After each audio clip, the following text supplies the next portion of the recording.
Shinobi Art of Vengeance makes a very strong first impression thanks to its stellar visual presentation and fluid controls. So strong is this first impression that it's tempting to immediately conclude, just from looking at the game and playing it for a few minutes, that the Shinobi franchise has made a triumphant return after remaining dormant for many years. But it's not really that simple. The game has garnered well-deserved critical acclaim, and I do not wish to go against it, but I would like to present a different point of view and discuss some aspects of the game that I haven't seen being talked about much. This will hopefully inform you of whether or not this game is for you. Not only is it very different from its predecessors, it also has its own set of shortcomings compared to its contemporaries. The protagonist Joe Musashi is an incredibly agile character. It feels very good to just move around in this game, chaining movement options together. The double jump no longer requires any timing at all like it did in the retro titles, and now works more like a typical double jump you would see in other games. Though this does remove part of what made Shinobi unique, it gives you quite a bit of freedom over your movement. It's helpful for those who either didn't like or couldn't get the timing down, and it suits this game's strongest platforming aspect: speed. Everything appears to have been built to allow the player to move fast and keep the action going. You have a dodge roll you can use to vault over small obstacles, an air dash that can go through enemy projectiles. If you roll off a ledge, you'll automatically go into an air dash, allowing you to quickly go from one platform to the next. The dive kick returns from Shinobi 3, and now you have even more control over it. And if you don't quite make it to a platform, there's now a ledge grab mechanic, letting you continue moving forward. But, as good as it is to have all this mobility, the game doesn't always do a good job of putting meaningful obstacles in the player's way that feel good to overcome. The levels may appear massive, but there are many moments where you're just running down straight lines, spamming the roll button to go a bit faster, or doing very basic platforming, even on late game levels. All of that space is unused. It allows the beautifully crafted backgrounds to shine, but there isn't much here gameplay-wise. These amazing movement options aren't really pushed to their limit, in spite of the fact that you have them from the very beginning of the game, and the player has plenty of time to become used to them. The toughest platforming challenges are found in optional areas. While they are satisfying to beat and you can get some good rewards, they can also feel restrictive. The game is at its best when it's pushing high-speed platforming and quick thinking. Being able to cancel so many moves just fits that style perfectly. These optional challenges, however, focus more on slow, precision-based platforming, and it doesn't always feel like the controls were designed for that. This becomes especially apparent in one particular challenge: the secret bunker. This section has become infamous for frustrating a huge portion of the player base. Thankfully, nothing else in the game is this rage-inducing, not even the Anku rifts. Poor pacing is another issue. Too often you're forced to wait for platforms or elevators. Frankly, it is sometimes comical how long you have to wait, like in the submarine stage or the lake. If you're not waiting, you might be solving a basic puzzle, which typically just involves hitting some switches that are easy to locate, or pushing some boxes around. It's not very interesting. It doesn't take too long, but it takes long enough to break the action, and it's not a highlight of the game. It hurts replayability as well, particularly in arcade mode. Whenever I encounter one of these moments in the game, I can't help but wish I was doing something else, either going through an obstacle course, or even better, fighting some enemies. Enemies can often complement the platforming challenge. By cleverly placing well-designed enemies in certain areas of the stage and spacing them out appropriately, even a simple layout can be elevated to be more engaging. Unfortunately, this doesn't really happen here. Veterans of the 2D retro games will likely notice the absence of contact damage. This was a core part of the older games, and it could even be used strategically. In Art of Vengeance, this is gone. One might assume that the enemies would then be made more complex, they would be given attacks to compensate for this change. Maybe their numbers would increase and they would become more aggressive. But no. You can just run past them or roll through them very easily. They're not very good at protecting platforms or areas the player would like to reach. A platform with an enemy on it is often no different from a regular platform. They don't pose a threat to you. You'll still find yourself fighting them though. Sure, some players will simply ignore them, but I think it's safe to say most people won't. You will likely kill them as you make your way through each level on your first playthrough and try to explore. But you're not really in any danger. It's like, let me get rid of this minor inconvenience over here so I can explore without having a shuriken thrown at me every 3 seconds. Combat is fun if you value flashiness and being in control. Every button press feels good and the feedback you get is satisfying. The animations and the sound design are great and really help sell the impact of each hit. But don't expect much back and forth here. These enemies really can't put up much of a fight when Musashi is powered up and the player is moderately skilled. When looking at the enemy design in isolation, putting each enemy under a microscope, it becomes clear how limited they are. But enemy encounters are more interesting when you're facing numerous attackers, especially if they're armored. The problem is some enemy configurations and arena layouts are rather uninspiring. When it's combining platforming with combat, it's quite good, but it doesn't do that often enough. The traversal abilities you acquire over the course of the adventure, like the ninja claws and the ninja hook, are rarely integrated into the combat, which is a shame because using them to avoid environmental hazards while fighting enemies is quite fun. Much like the platforming challenges, the toughest combat challenges are also optional. The elite squads feature tougher enemies that make the combat mechanics shine a bit brighter. The combat essentially revolves around 3 damage types: regular damage, execution damage, and armor damage, indicated by the stars near the description of each move. Regular damage is pretty self-explanatory. All of your attacks can deplete an enemy's health bar, and this type of damage will mostly come from your light attacks. Heavy attacks generally deal more damage to armor, and your kunais are generally better for building up the execution gauge. When the gauge is filled, you can execute that enemy, killing them instantly regardless of how much health they have left. You'll be rewarded with gold, healing, kunais, and rage orbs for doing so, with the rewards increasing if you're able to chain multiple executions. It is one of your strongest offensive options alongside Nimpo, your magic attacks. As you combo enemies, stringing together light and heavy attacks, you'll fill the Nimpo meter. You can break armor or execute enemies pretty much instantly with these moves. These mechanics help make the combat feel more dynamic, as you attempt to balance what's going to deal the most damage, break armor more quickly, and which targets to execute. If you should execute them all at the same time for massive bonuses, or get rid of a few high priority targets first. Maybe even use the execution for movement and iframes. It's also an incentive to mix up your attacks and engage in a few extra fights here and there to build meter. The combos are relatively simple compared to titles that place a greater emphasis on stylish gameplay. But there is depth to the combat mechanics here, and even some tech you would find in character action games, like being able to cancel out of moves with the ninja stance, and there's even a jump offset. It's unfortunate that this isn't supported by the level design, the enemy design, or the pacing.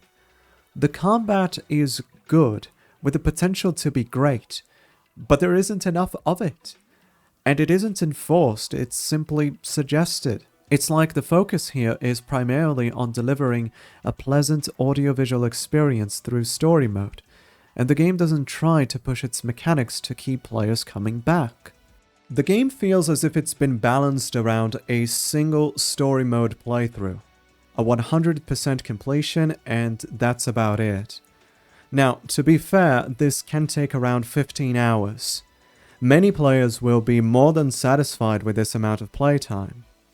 But for those seeking more, you find that while the initial challenge of going through the game when you don't have all of your abilities unlocked and everything feels new is pretty decent, in fact I found myself having to use the healing ninjutsu plenty of times when I was just getting started. In the long term, that challenge doesn't hold up, as even after completing the game, there is no hard mode. And although the game features assist options, you can only make the game easier. The difficulty presets are essentially normal, easy, and very easy.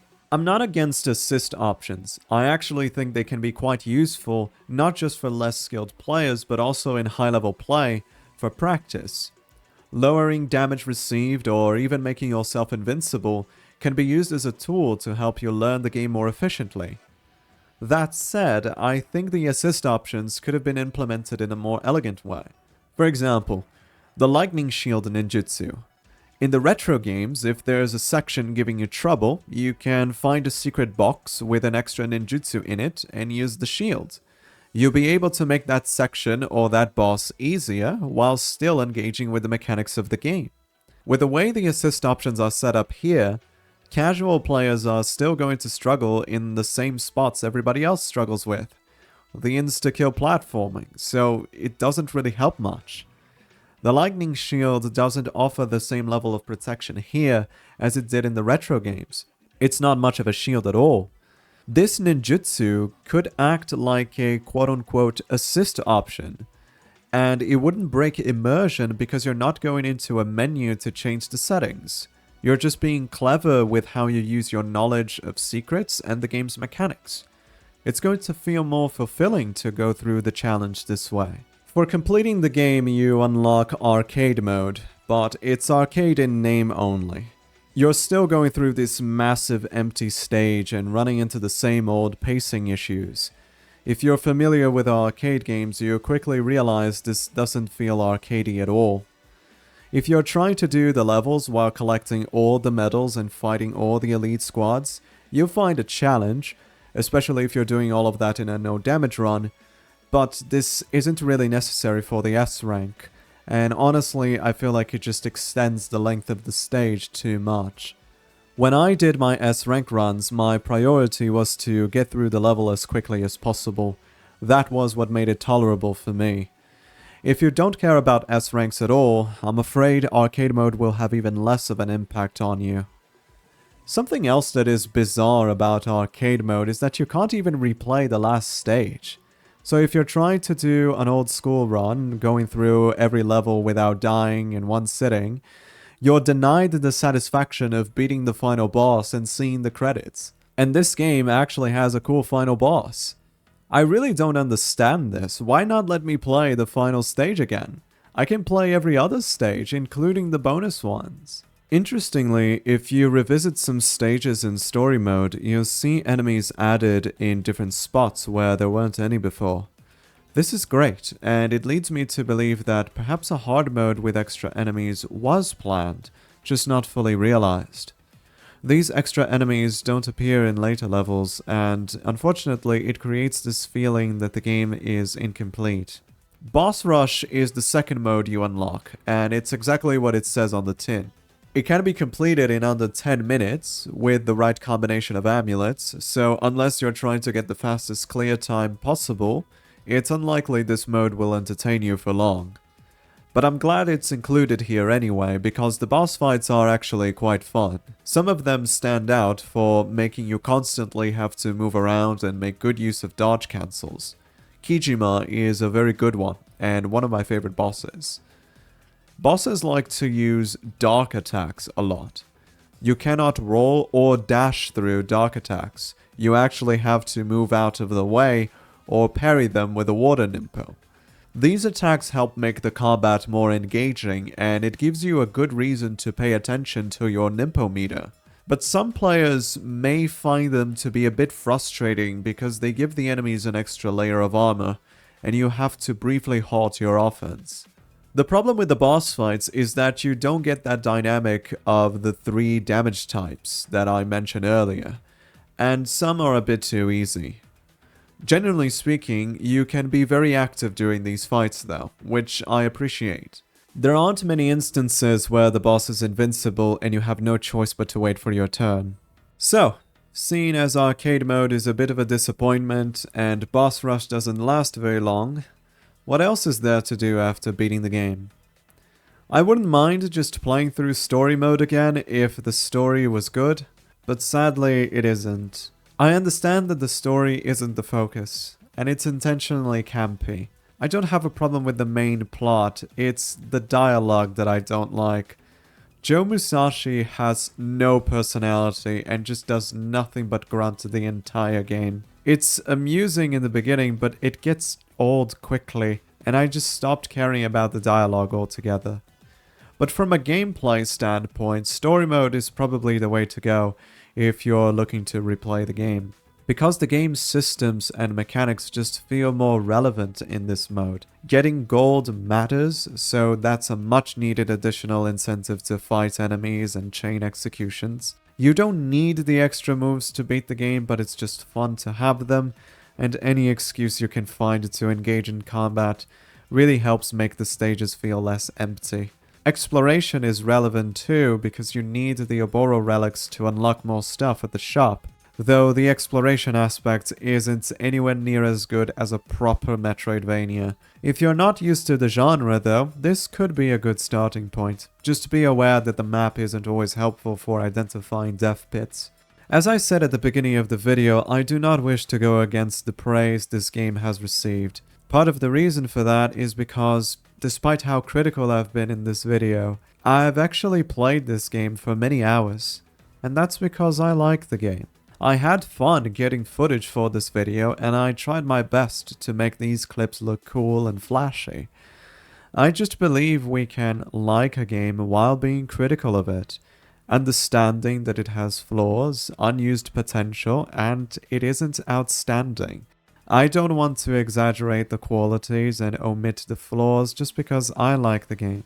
If I were to say this is a must-play modern classic simply because I happen to like the game for my own subjective reasons, I feel like that wouldn't be entirely accurate. Shinobi Art of Vengeance is not a bad game. It's a good but ultimately unremarkable game. It doesn't make any egregious mistakes, but it makes lots of minor ones that I just can't ignore.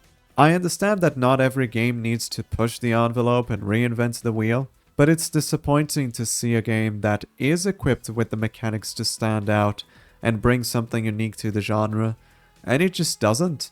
It's a game that doesn't take advantage of its own strengths. For example, did you know that if you execute an enemy while going through a platform, it'll actually reset your double jump and air dash? Imagine having challenges built around that. It would have been awesome, using executions as your primary form of movement. I wish this game were more focused, but instead it's trying to do all these different things that it's just not that good at, in the hopes of pleasing everyone. I know times have changed, and you've got to do certain things to fit in today's market. But the harsh reality is, other games, like Prince of Persia: The Lost Crown, just do it better. Now, the existence of a better game doesn't mean that this one isn't worth playing, but what's bothersome is that Art of Vengeance just isn't daring enough. It's safe, it's harmless, a game trying to be as inoffensive as possible, lacking confidence and a well-defined identity. It's good enough that through its striking presentation and emphasis on player empowerment, it's capable of creating the illusion of greatness, but its greatness is hollow. Its beauty is empty as the stages you go through. It keeps players busy for long enough to successfully maintain that illusion. But when you take a closer look at how the game works and what is missing, the flaws become very apparent. There are movies that aren't all that good, and I'm still entertained by them. Shinobi Art of Vengeance is like that for me. I like it, but it's tough to recommend it. If you're a retro gamer looking for a challenge like the old days, that isn't here. If you're a modern gamer, there are superior alternatives. If you're just getting into the genre for the first time, this can be a decent option. But I can only confidently recommend this game if you're a big Sega fan who's going to get all the little references and Easter eggs scattered throughout the game, and if you must have Shinobi specifically. But if you fall in that category, you probably don't need my recommendation anyway. While I don't think Art of Vengeance symbolizes a spectacular return for the Shinobi series, I still think it's good to see it return at all. And the game is getting DLC in early 2026 that maybe will address some of the issues present in the current version of the game. But I have a feeling we're just getting an extra stage. If the core gameplay does receive improvements, I'll make a follow-up video. For now, that's it for this one. Thank you so much for watching. Leave a like if you've enjoyed the video, subscribe if you'd like to see more, and comment below what your experience was like with this game. Follow me on Twitch, where I'm currently speedrunning Shinobi 3. Would love to see you there. And until next time, take care.